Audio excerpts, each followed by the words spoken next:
Bom dia a todos, eu sou o Carlos Ramos, tenho estado envolvido em vários projetos relacionados com os jogos de tabuleiro, mas hoje venho-vos falar um bocadinho do mais recente, nomeadamente a partir da nossa experiência, como é que nós podemos criar novos públicos através da utilização de jogos de tabuleiro, neste caso em dois contextos muito concretos, o contexto educativo e o contexto cultural.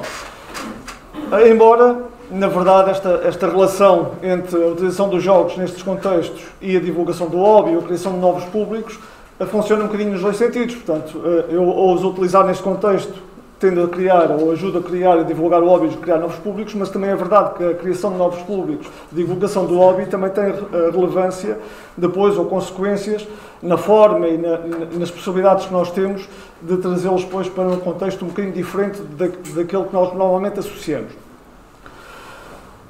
Nós fazemos a utilização dos jogos neste contexto através da PAD, para além do digital. É uma associação sem fins lucrativos, é de origem muito recente, tem cerca de um ano. Um grupo de amigos, um mais experientes que outros na área dos jogos, considerou que ainda havia algum trabalho por fazer, nomeadamente em zonas, mas já falarei um bocadinho mais à frente, em zonas do interior, neste caso do interior lentejano, da utilização dos jogos em diferentes contextos. Portanto, e criámos então a Paralelo Digital há cerca de um ano, cujo nosso principal objetivo é contribuir um pouco para o desenvolvimento do território e, sobretudo, das pessoas que neles vivem, mas fazendo isso, utilizando então os jogos como ferramenta. No caso, de uma forma um pouco mais concreta, os nossos objetivos mais operacionais passam por tentar reduzir um pouco esta dependência, principalmente os malefícios associados a uma utilização excessiva dos meios digitais, por outro lado também apoiar formas de aprendizagem formal e não formal através dos jogos e, obviamente, promover a interação social e manifestações culturais também utilizando esta ferramenta. E o que eu gostaria de mostrar hoje é como, através de algumas das nossas experiências, algumas dos nossos projetos, isso depois se sente na captação, principalmente na captação de novos públicos. Não tanto, se calhar, no desenvolvimento de públicos que já existem, mas principalmente na divulgação de públicos que normalmente não conhecem os jogos de tabuleiro. E, neste âmbito, nós então atuamos em duas áreas. A área do ambiente educativo e a área cultural. Na utilização em ambiente educativo, nós fazemos uma abordagem por duas vias. Por um lado, aquela que é mais habitual, de uma forma geral, que é mais fácil encontrarmos, é a utilização com os alunos, ir às escolas. Portanto, levar os jogos para as escolas. Organizando sessões entre os alunos, torneios, nas brincadeiras, às vezes até nos intervalos, mas levá-los para esse ambiente. Isso acaba por ter impacto em três potenciais públicos novos. Por um lado, os próprios alunos, como é óbvio, portanto, eles vão experimentar, vão ver, vão ter curiosidade. Alguns têm algumas reticências, desconfiam, mas também muito menos do que aquilo que normalmente os pais acham. É muito frequente, até noutros contextos, nós ouvimos pais dizer meus filhos não querem saber de jogos, só querem telemóvel, etc. E olham para um lado e o miúdo já está agarrado à caixa. Portanto, isso às vezes parte mais dos pais do que as próprias crianças. Depois temos também impacto nos professores, porque muitas vezes nós vamos porque quase que nos convidamos, né? Portanto, nos impomos.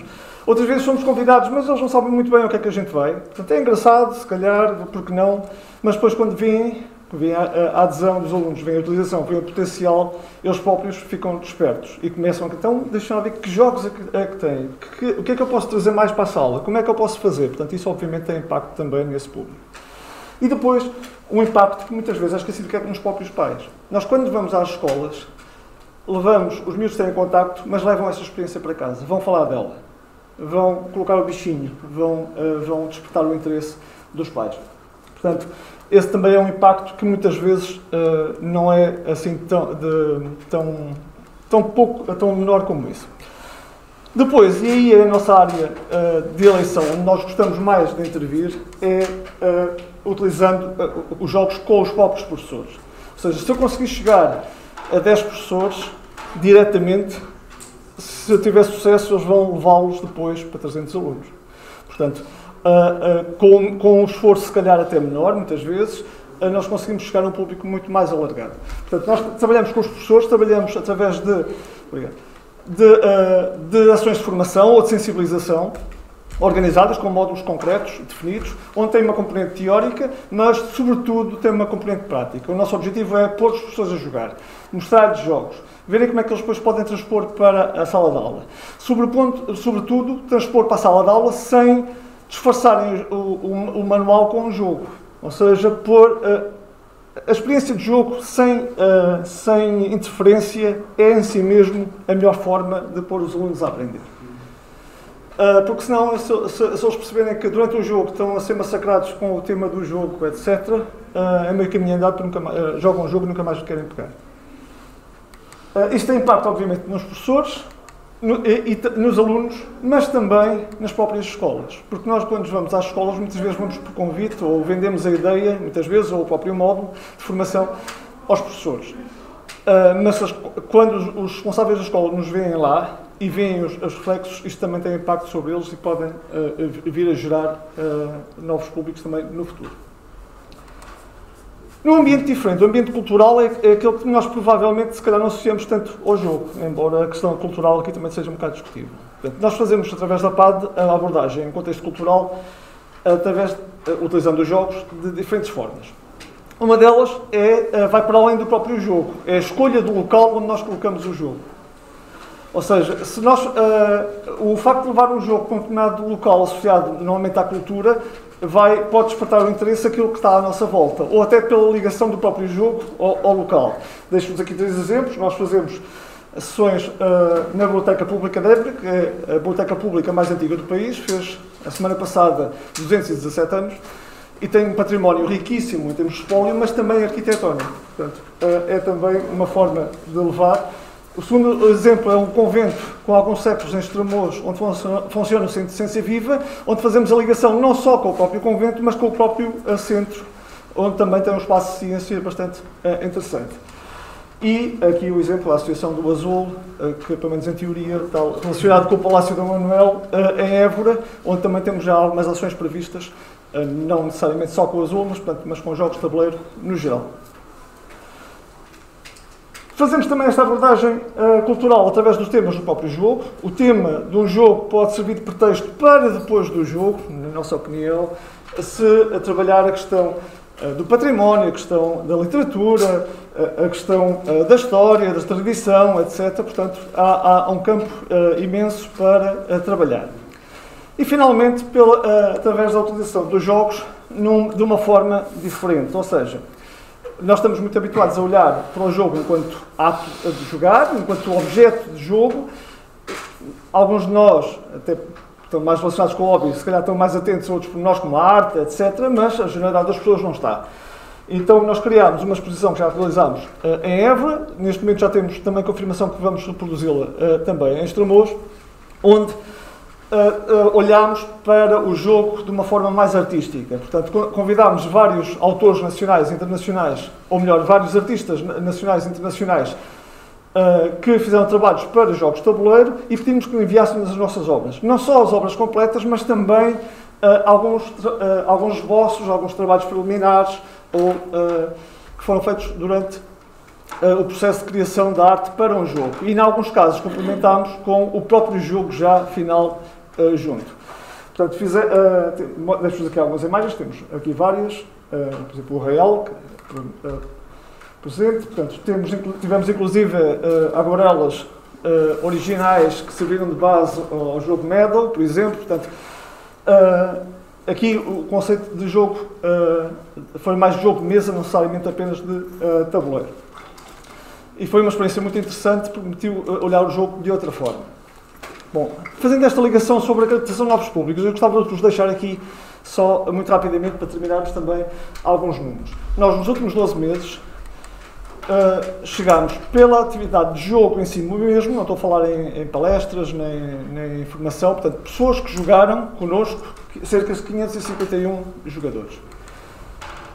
Usámos 381 jogos diferentes neste processo. diferentes não, perdão. 381 jogos foram utilizados.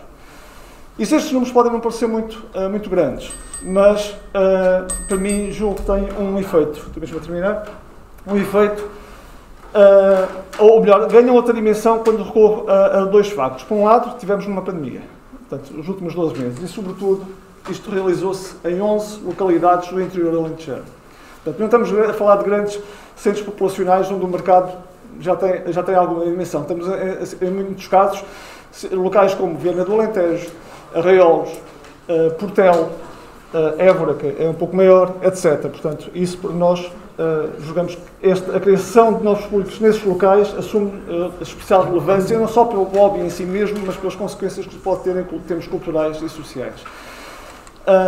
E depois medimos também de outra forma, sobre aquilo que ouvimos. Deixo-vos algumas frases reais. Viemos de um local, neste caso de Arraiolos, para jogar convosco em Évora. Agora jogamos todas as semanas em família. Quando é que é o próximo? Nunca pensei que houvessem tantos jogos. Não conhecia, muito bom. Graças a vocês comecei a jogar e a ir a encontros. Temos de falar nisto lá na escola. São frases como estas, são reais, que nos mostram a verdadeira dimensão deste tipo de trabalho, que é tão importante para criar novos públicos. E agradeço-vos.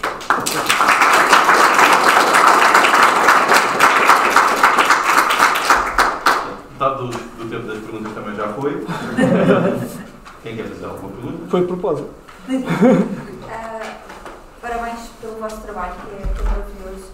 E acho que é muito importante esta coisa de dizer aos professores porque é importante a experiência e não colar um tema a uma espécie de jogo. Queria-vos perguntar nesse sentido, qual é que é o jogo que faz mais sucesso ou os jogos que fazem mais sucesso com os professores? O que é que funciona melhor? Próxima questão. Mais alguma? Pois é o último turno, não há mais. Está bom, pronto. Depende muito, até porque há um desconhecimento muito grande. Portanto, antes da nossa abordagem, portanto, o que nos é referido são os jogos, no contexto educativo, que são normalmente chamados jogos didáticos, que arrepia-me um bocadinho o termo, porque eu acho que todos os jogos o são. Mas os jogos mais o dominó com as operações de multiplicar, etc. Portanto, aquilo que os professores normalmente conhecem, os mais tradicionais. Quando nós mostramos, depois varia muito. Depende também do contexto. Um professor de História dá mais, se calhar o Caravelas funciona bem, porque é um jogo que lhes diz alguma coisa em termos temáticos, em termos de abordagem rápida, mas, por exemplo, se quisermos ir para uma... já introduzindo num contexto espacial, por exemplo, o longo, a gestão do espaço, do conceito, ou até matemático, em alguns casos, também funciona muito bem. Portanto, isso depende muito. Portanto, varia muito. A campainha também funciona bem. Obrigada. Ok. Não preciso mais tempo. Obrigado.